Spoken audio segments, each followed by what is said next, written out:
Welcome to Combos from the Couch by LifeStance Health, where leading mental health professionals help guide you on your journey to a healthier, more fulfilling life. Hello, everyone. I'm Nicolette Lianza, and on this episode, I'll be talking with marriage and family therapist Megan Heniff about how premarital counseling can be helpful to relationships. So welcome, Megan. Great to have you on. Thank you for having me.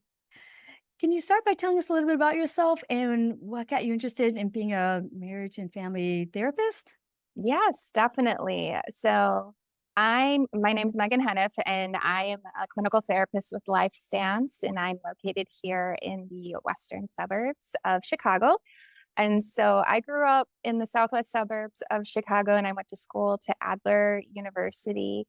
And they have a program that is very specific to couples and family therapy. And I had some wonderful professors in that time, and they just really inspired me to get into this field and to have the niche of couples and family therapy because it is so needed in our field to work relationally and systemically with our clients. So that's what launched me off into this. And yeah, I've been working in the field since 2013 and just having the experiences of outpatient or residential, or even working in some schools and working with kids and their families or parents. And so I just really zoned in on the premarital when it comes to premarital, or like the discussions we have in relationships and how that kind of trickles down to the relationship system, family system, and going from there. So that's a little bit of what I've been doing. You definitely come to this conversation with a lot of experience, and it's all very interesting stuff too when it comes to like just the dynamics among our relationships with others, specifically with our spouses and everything. Yes, definitely. Can you tell us what are the benefits of premarital counseling for couples?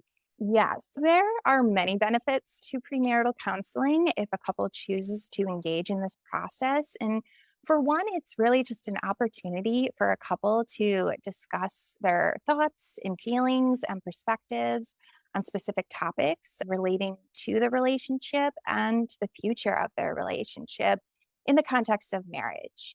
So, this process really helps stimulate those meaningful dialogues for the couple and teaches them communication skills and styles and conflict resolution skills they can use to resolve current and potential and future conflict, because conflict is inevitable in a relationship. And so couples really learn the value of proactively working on their relationship and how to maintain a healthy relationship. And so, if productive and effective premarital counseling does help the couple, or it will help the couple launch them off on a positive path, and it has been proven to reduce the divorce rate by 30%. Wow, that's a big chunk, 30%. Yes, Wow. definitely. Because I know right now the divorce rate, it's over half. Like the likelihood at this point, it's over Right. half, unfortunately.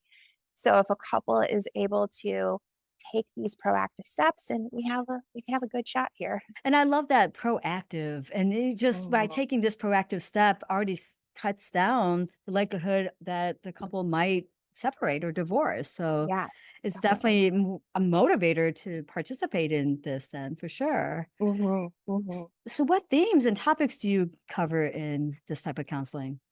Yes, like I said, communication skills and styles, probably one of the first things we really cover there.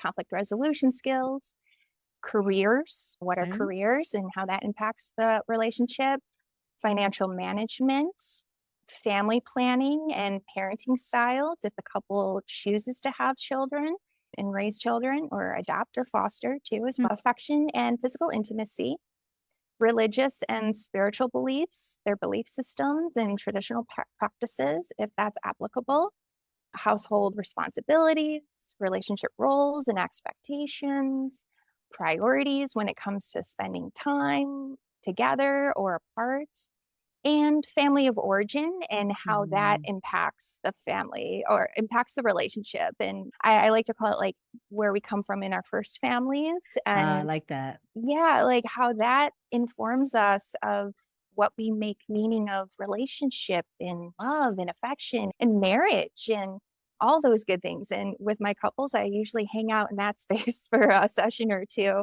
because it's always really fascinating to see. Definitely, because where we come from and those dynamics from our families of origin Mm. does play out in our relationships with our significant others as well, and so what a great place to unpack all that. Oh, yes, definitely. And just being as a family and couples therapist, and it's so embedded in that training, I'm like, Right. I love that part of the whole process, It's like good actually. fun. That sounds funny to talk like that Yes. from a therapist point of view, Yeah. but that's the good fun stuff, right? The That's meat the of good things. stuff. Yeah, Yeah. for So, sure. mhm. So how does premarital counseling differ from religious counseling?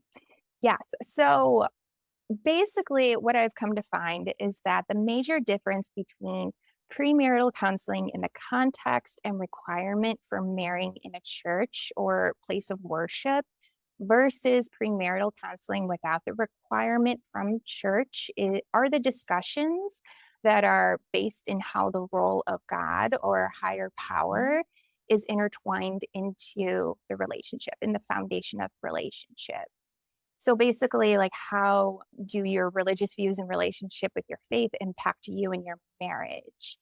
And so usually a pastor or rabbi will facilitate these sessions if what's required if you're having a ceremony in a church because they are certified in helping couples have those discussions in the context of their faith.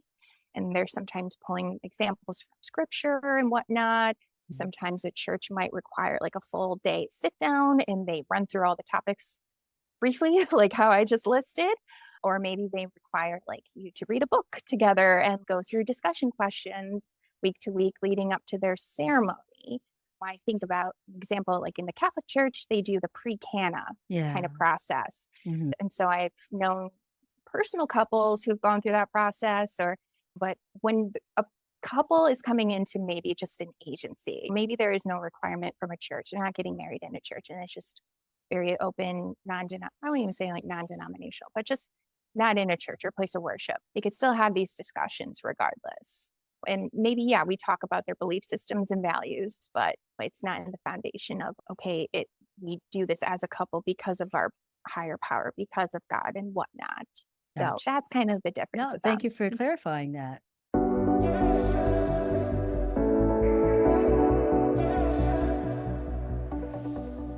Megan, is there any other takeaways you'd like to share? Yes, I'd like to run through some myths, debunk when it comes to premarital counseling.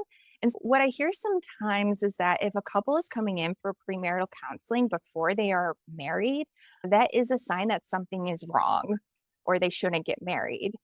And that's not always true. You don't have to wait until there is an absolute crisis in the relationship or definite issue to address.